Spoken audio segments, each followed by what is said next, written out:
वे हम सबको अपने उद्बोधन से उद्बोधित करने के लिए पर खड़े हो का अभिनंदन करें। माननीय प्रधानमंत्री डायस पर पहुंच रहे हैं।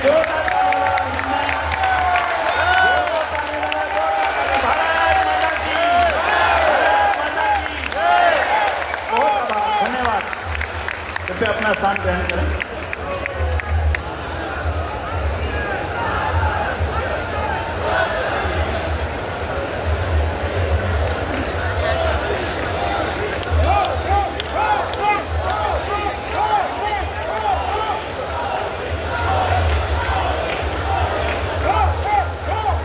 गुजरात और महाराष्ट्र के राज्यपाल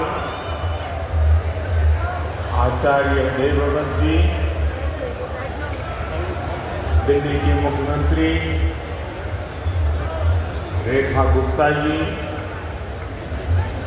ज्ञान ज्योति महोत्सव आयोजन समिति के चेयरमैन सुरेंद्र कुमार आर्य जी,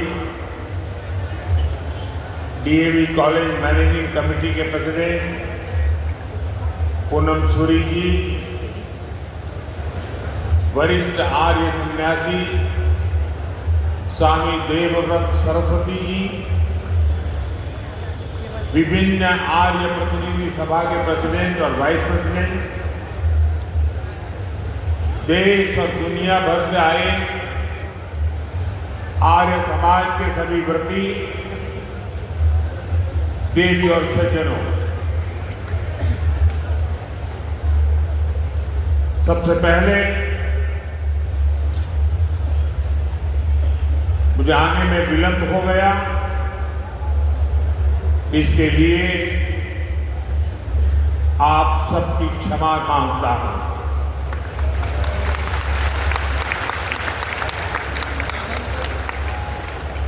आज सरदार साहब की जयंती थी, 150वीं जयंती।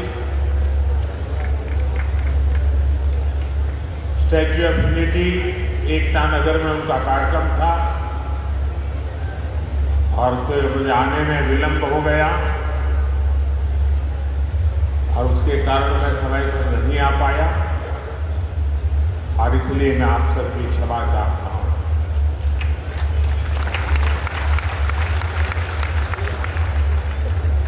जब हम यहाँ आए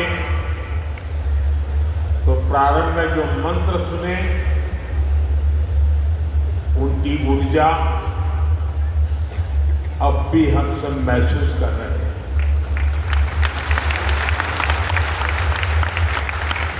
जब भी मुझे आपके बीच आने का अवसर मिला और जब जब मैं आया, वो अनुभव दैवीय अनुभव होता है, अद्भुत अनुभव होता है। और ये स्वामी दयानंद जी का आशीर्वाद है, उनके आदर्शों के प्रति हम सबकी श्रद्धा है, आप सभी विचारकों से दशकों पुरानी मेरी आत्मीयता है कि मुझे बार बार आपके बीच आने का अवसर मिलता है।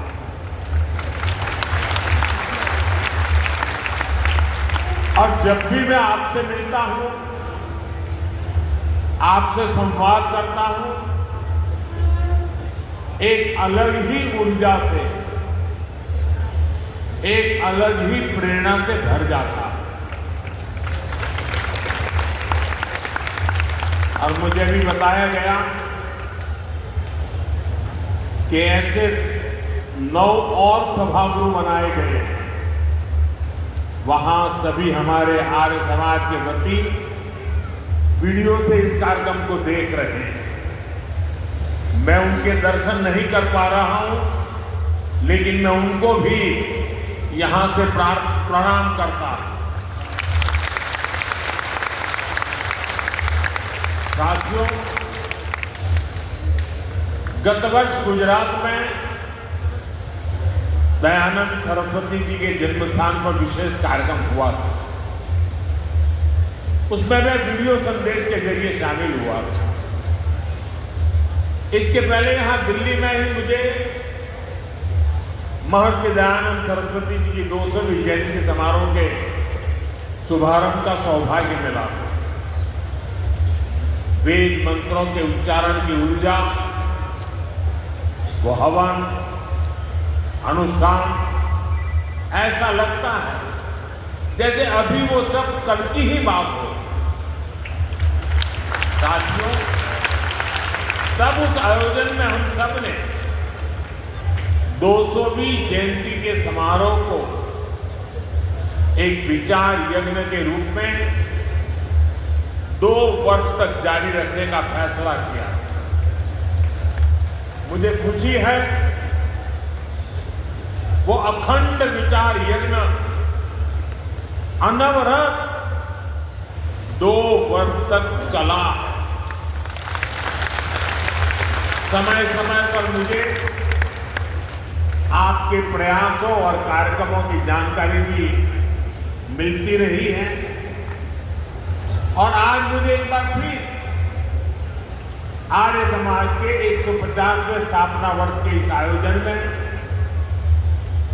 अपनी एक और भाव आहुति देने का अवसर मिला। मैं स्वामी दयानंद सरस्वती जी के चरणों में प्रणाम करता हूं, उन्हें आदरपूर्वक श्रद्धांजलि देता हूं। मैं आप सभी को इस अंतर्राष्ट्रीय समिट के लिए हार्दिक शुभकामनाएं देता हूं। अभी हमें इस अवसर पर विशेष स्मारक सिक्के को जारी करने का भी सौभाग्य मिला है। साथियों, आर्य समाज की स्थापना के 150 वर्ष, ये अवसर केवल समाज के एक हिस्से या संप्रदाय से जुड़ा नहीं है। ये अवसर पूरे भारत की वैदिक पहचान से जुड़ा है। ये अवसर भारत के उस विचार से जुड़ा है जो गंगा के प्रवाह की तरह खुद को परिष्कृत करने की, सेल्फ प्योरिफिकेशन की ताकत रखता है। ये अवसर उस महान परंपरा से जुड़ा है जिसने समाज सुधार की महान परंपरा को निरंतर आगे बढ़ाया, जिसने आजादी की लड़ाई में कितने ही सेनानियों को वैचारिक ऊर्जा दी।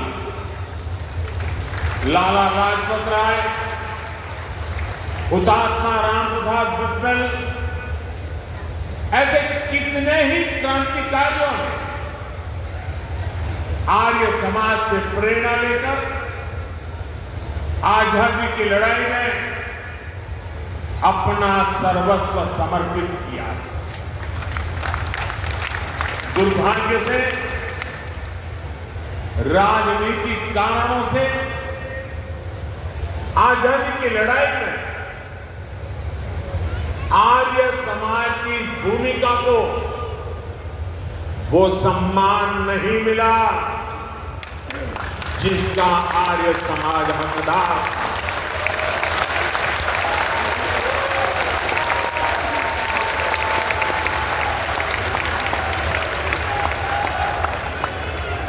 साथियों, आर्य समाज अपनी स्थापना से लेकर आज तक प्रबल राष्ट्र भक्तों की संस्था रही है।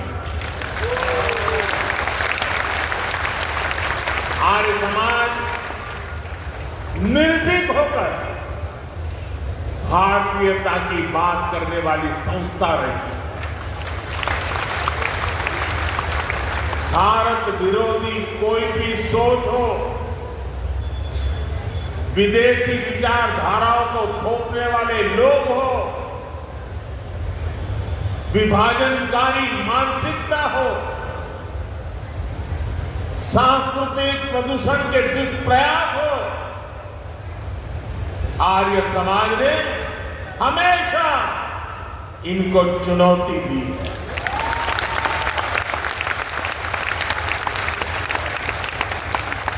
मुझे संतोष है कि आज जब आर्य समाज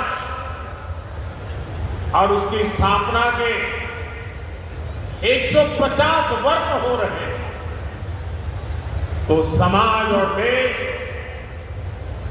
दयानंद सरस्वती जी के महान विचारों को इस विराट स्वरूप में नमन कर रहा है।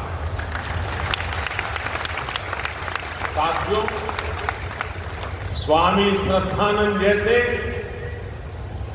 आर्य समाज के अनेक मनीषी जिन्होंने धर्म जागरण के जरिए इतिहास की धारा को एक नई दिशा दी, आज ऐतिहासिक क्षण में उन सबकी ऊर्जा और आशीर्वाद भी शामिल है। मैं इस मंच से ऐसी कोटि कोटि पुण्यात्माओं को नमन करता हूं, उनकी स्मृति को प्रणाम करता हूं। साथियों, हमारा भारत कई मायनों में विशेष है। ये धरती, इसकी सभ्यता, इसकी वैदिक परंपरा, ये युगों युगों से अमर है, क्योंकि किसी भी कालखंड में जब नई चुनौतियां आती हैं, समय नए सवाल पूछता है, तो कोई न कोई महान विभूति उनके उत्तर लेकर अवतरित हो जाती है। कोई न कोई ऋषि, महर्षि और मनीषी हमारे समाज को नई दिशा दिखाते हैं। दयानंद सरस्वती जी भी इसी विराट परंपरा के महर्षि थे। उन्होंने गुलामी के कालखंड में जन्म लिया। सदियों की गुलामी से पूरा देश, पूरा समाज टूट चुका था। विचार और चिंतन की जगह पाखंड और कुरीतियों ने ले ली थी। अंग्रेज हमें हमारी परंपराओं और हमारी मान्यताओं को नीचा दिखाते हैं। हमें नीचा दिखाकर वो भारत की गुलामी को सही ठहराते। ऐसी परिस्थितियों में नए मौलिक विचारों को कहने का साहस भी समाज खो रहा था।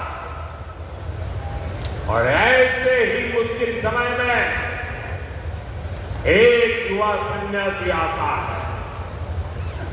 वो हिमालय के निर्जन और कठिन स्थानों में साधना करता है, खुद को तपस्या की कसौटी पर तपाता है और वापस आकर वो हीन भावना में फंसे भारतीय समाज को झकझोरता है। जब पूरी अंग्रेजी सत्ता भारतीय पहचान को नीचा दिखाने में लगी थी, जब समाज के गिरते आदर्शों और नैतिकता के पश्चिमीकरण को आधुनिकीकरण के तौर पर पेश किया जा रहा, तब आत्मविश्वास में भरा वो ऋषि अपने समाज का आह्वान करता है, वेदों की ओर लौटो, वेदों की ओर लौटो। ऐसी अद्भुत विभूति थे स्वामी दयानंद जी। उन्होंने गुलामी के उस कालखंड में दबी कुचली राष्ट्रीय चेतना को फिर से जागृत कर दिया। साथियों, स्वामी दयानंद सरस्वती जी जानते थे कि अगर भारत को आगे बढ़ना है तो भारत को सिर्फ गुलामी की जंजीरें ही नहीं तोड़नी है। जिन जंजीरों ने हमारे समाज को जकड़ा हुआ था, उस जंजीरों को भी तोड़नी जरूरी थी। इसलिए स्वामी दयानंद सरस्वती जी ने ऊंच नीच, छुआछूत और भेदभाव का खंडन किया। उन्होंने छुआछूत को जड़मूल से उखाड़ फेंकने की आह्वान की। उन्होंने अशिक्षा के खिलाफ अभियान छेड़ा। उन्होंने हमारे वेदों और शास्त्रों की गलत व्याख्या और मिलावट करने वालों को ललकारा। उन्होंने विदेशी नैरेटिव्स को भी चुनौती दी और शास्त्रार्थ की पुरानी परंपरा से सत्य को सिद्ध किया। साथियों, स्वामी दयानंद जी युगदृष्टा महापुरुष थे। वो जानते थे चाहे व्यक्ति निर्माण हो या समाज निर्माण, उसके नेतृत्व में नारी शक्ति की बहुत बड़ी भूमिका होती है। इसलिए उन्होंने महिलाओं को घर की चौखट तक सीमित समझने वाली सोच को ही चुनौती दी। आर्य समाज के स्कूलों में लड़कियों को शिक्षा देने का अभियान शुरू किया। उस समय जालंधर में जो कन्या विद्यालय शुरू हुआ, वो देखते ही देखते कन्या महाविद्यालय बन गया। आर्य समाज के ऐसे ही महाविद्यालयों में पढ़ी लाखों लाख बेटियां आज राष्ट्र की नींव को मजबूत कर रही है। साथियों, यहां दिल्ली की मुख्यमंत्री रेखा गुप्ता जी इस समय मंच पर मौजूद हैं। अभी 2 दिन पहले ही हमारी राष्ट्रपति द्रौपदी मुर्मू जी ने राफेल फाइटर प्लेन में उड़ान भरी और इसमें उनकी साथी बनी स्क्वाड्रन लीडर शिवांगी सिंह। आज हमारी बेटियां फाइटर जेट उड़ा रही हैं और ड्रोन दीदी बनकर आधुनिक कृषि को भी बढ़ावा दे रही हैं। आज हम गर्व के साथ कह सकते हैं, भारत आज दुनिया के सबसे ज्यादा फीमेल स्टेम ग्रेजुएट्स वाला देश है।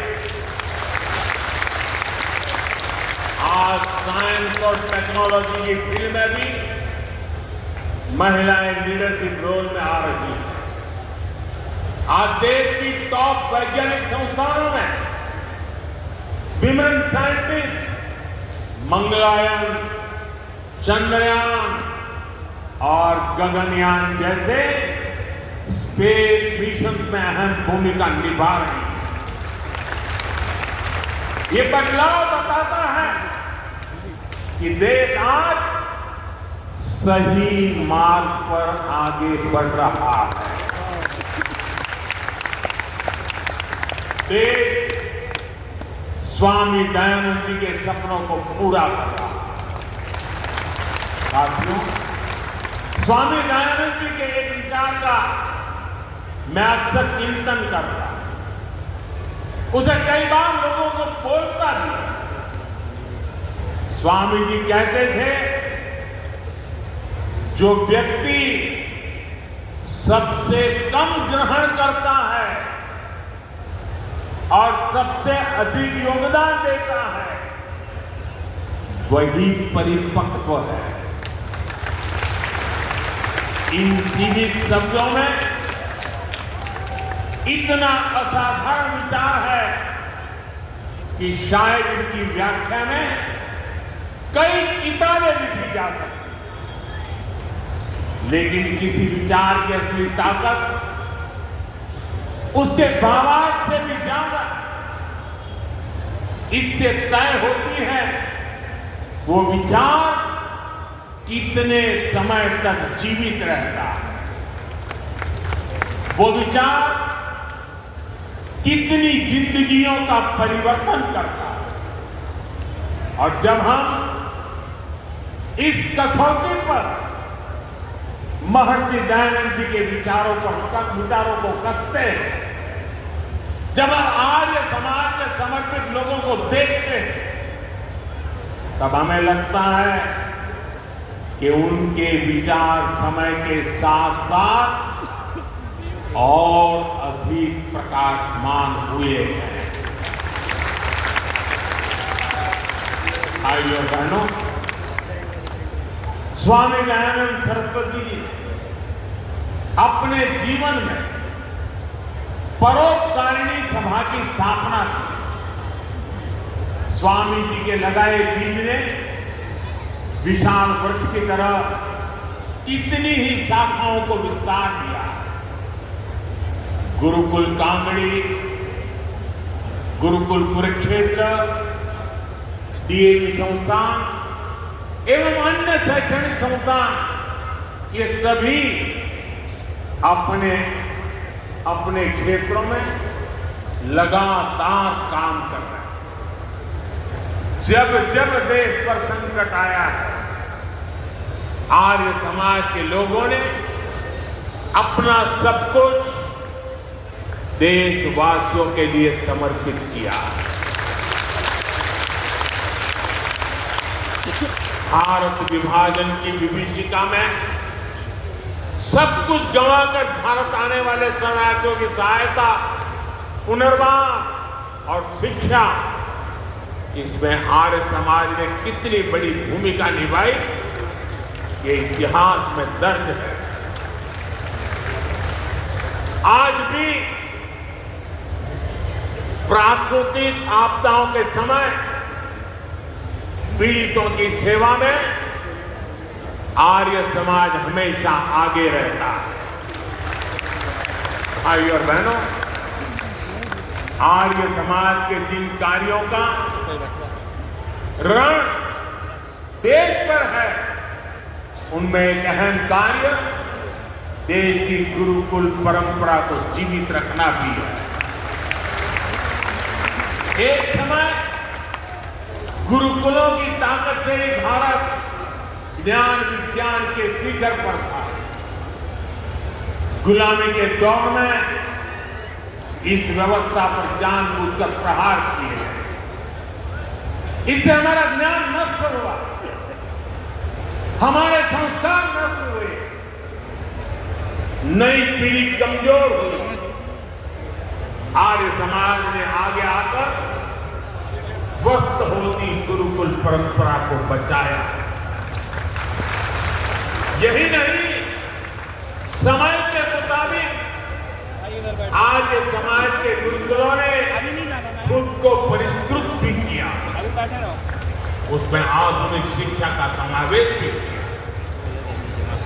आज जब देश राष्ट्रीय शिक्षा नीति के जरिए एक बार फिर शिक्षा को मूल्यों और चरित्र निर्माण से जोड़ रहा है, तो मैं भारत की इस पवित्र ज्ञान परंपरा की रक्षा के लिए आर्य समाज का आभार भी करता हूं।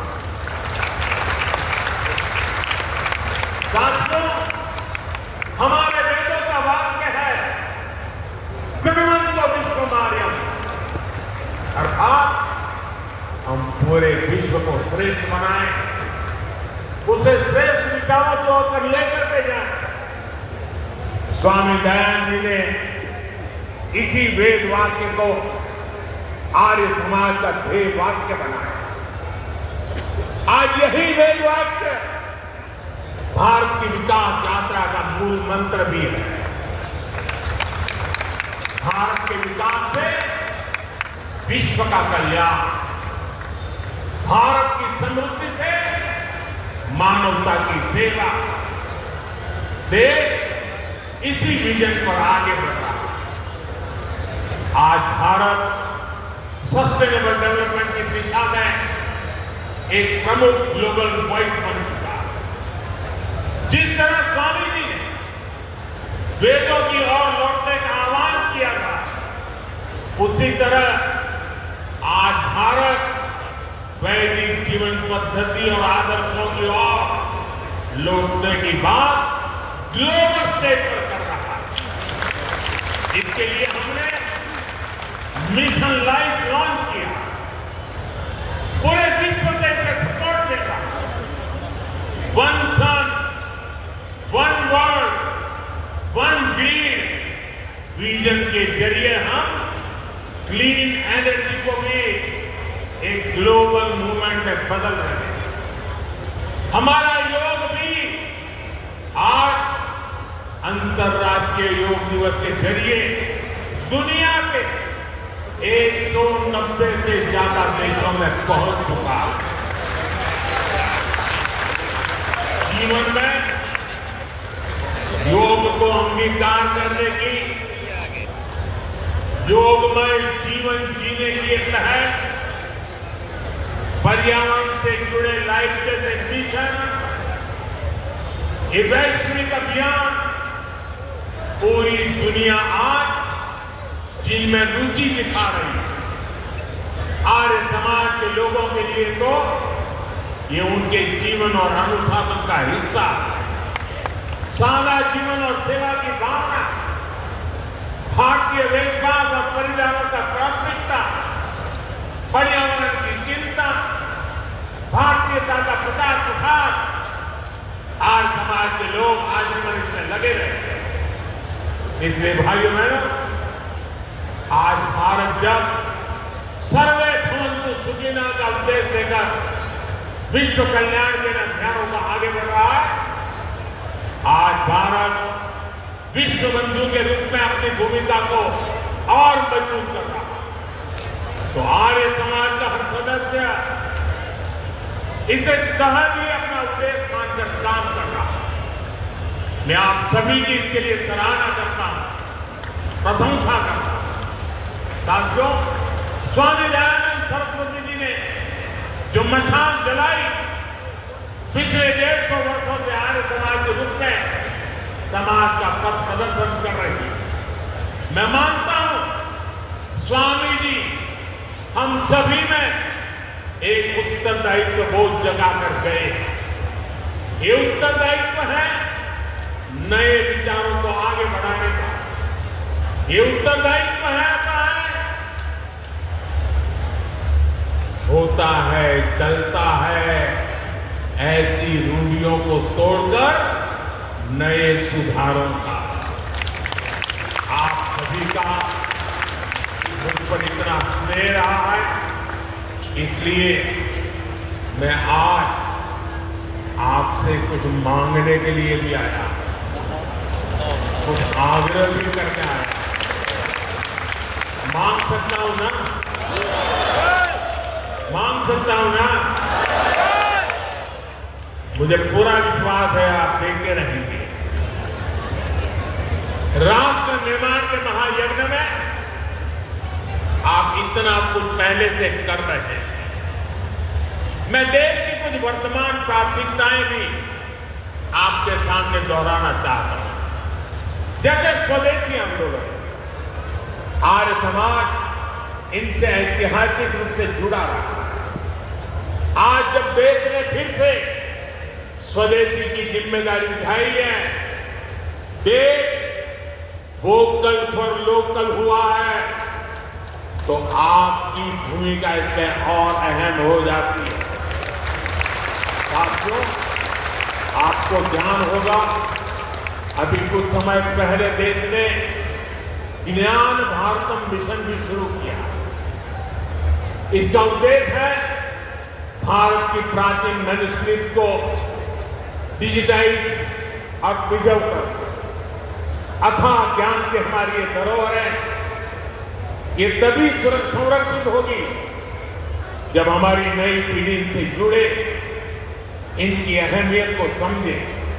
इसलिए मैं आर्य समाज से आह्वान करूंगा, आपने 150 साल से भारत के पवित्र प्राचीन ग्रंथों को खोजने और संरक्षित करने का काम किया। हमारे ग्रंथों को मौलिक रूप में बचाने का काम कई पीढ़ियों से आर्य समाज के लोग करते आ रहे हैं। ज्ञान भारतम मिशन अब इसी प्रयास को राष्ट्रीय स्तर पर लेकर जाएगा। आप इसे अपना ही अभियान मानकर इसमें सहयोग करें और अपने गुरुकुलों के जरिए, अपने संस्थानों के जरिए युवाओं को मैन्युस्क्रिप्ट के अध्ययन और सोच से भी जोड़े। साथियों, महर्षि दयानंद जी की 200वीं जयंती के अवसर पर मैंने यज्ञ में प्रयोग होने वाले अनाजों की चर्चा की थी। हम सब जानते हैं यज्ञ में श्री अन्न की कितनी अहमियत होती है। जो अनाज यज्ञ में इस्तेमाल होते हैं उन्हें विशेष रूप से पवित्र माना जाता है। इन अन्नों के साथ मोटे अनाज यानी श्री अन्न की भारतीय परंपरा को भी हमें आगे बढ़ाना है। यज्ञ में प्रयोग होने वाले अन्न की एक खूबी ये भी होती है कि उनकी पैदावार प्राकृतिक रूप से होनी चाहिए। प्राकृतिक खेती, नेचुरल फार्मिंग, अभी आचार्य जी बड़े विस्तार से उसका वर्णन कर रहे थे। ये नेचुरल फार्मिंग भारतीय अर्थव्यवस्था की बहुत बड़ी आधार हुआ करती थी। आज एक बार फिर दुनिया उसके महत्व को समझने लगी है। मेरा आग्रह है, आर्य समाज नेचुरल फार्मिंग के आर्थिक और आध्यात्मिक पहलू के प्रति भी लोगों को जागरूक करें। साथियों, एक और विषय है जल संरक्षण का भी है। आज देश गांव-गांव साफ पानी पहुंचाने के लिए जल जीवन मिशन पर काम कर रहा है। जल जीवन मिशन अपने आप में दुनिया का सबसे बड़ा अनूठा अभियान है, लेकिन हमें ध्यान रखना है पानी पहुंचाने के संसाधन तभी काम करेंगे जब आने वाली पीढ़ियों के लिए पर्याप्त पानी बचेगा। इसके लिए हम ड्रिप इरिगेशन से खेती को बढ़ावा दे रहे हैं। देश में 60,000 से ज्यादा अमृत सरोवर बनाने का भी काम हुआ। हमें चाहिए सरकार के इन प्रयासों के साथ साथ समाज खुद भी आगे आए। हमारे यहाँ गांव-गांव तालाब, सरोवर, कुआं और वापी होते हैं। बदलते हालातों में उनकी उपेक्षा होती गई और वो सूखते चले गए। हमें लोगों को अपने इन प्राकृतिक संसाधनों को बचाने के लिए निरंतर जागरूक करना।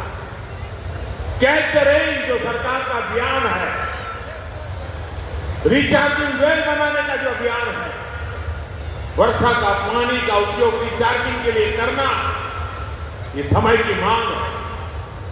साथियों, बीते काफी समय से देश में एक पेड़ मां के नाम अभियान भी खूब सफल हुआ है। ये अभियान केवल कुछ दिनों या वर्षों का नहीं है, वृक्षारोपण सतत चलने वाला अभियान है। आर्य समाज के लोग इस अभियान से भी ज्यादा लोगों को जोड़ सकते हैं। साथियों, हमारे वेद हमें सिखाते हैं संगच्छध्वम संवदध्वम संवो मनासी जानता, अर्थात हम एक साथ चले, एक साथ बोले और एक दूसरे के मन को जाने, यानी एक दूसरे के विचारों का सम्मान करें। वेदों के इसी आह्वान को हमें राष्ट्र के आह्वान के रूप में भी देखना है। हमें देश के संकल्पों को अपना संकल्प बनाना है। हमें जन भागीदारी की भावना से सामूहिक प्रयासों को आगे बढ़ाना है। इन 150 वर्षों में आर्य समाज ने इसी भावना से काम किया। इसी भावना को हमें निरंतर सशक्त करना है। मुझे विश्वास है महर्षि दयानंद सरस्वती जी के विचार इसी तरह मानवता के कल्याण का मार्ग प्रशस्त करते रहेंगे। इसी कामना के साथ एक बार फिर आप सभी को आर्य समाज के 150 वर्ष की हार्दिक शुभकामनाएं देता हूं। आप सबका बहुत बहुत धन्यवाद। नमस्कार। अपने स्थान पर खड़े होकर के प्रधानमंत्री को विदाई देंगे यहाँ से।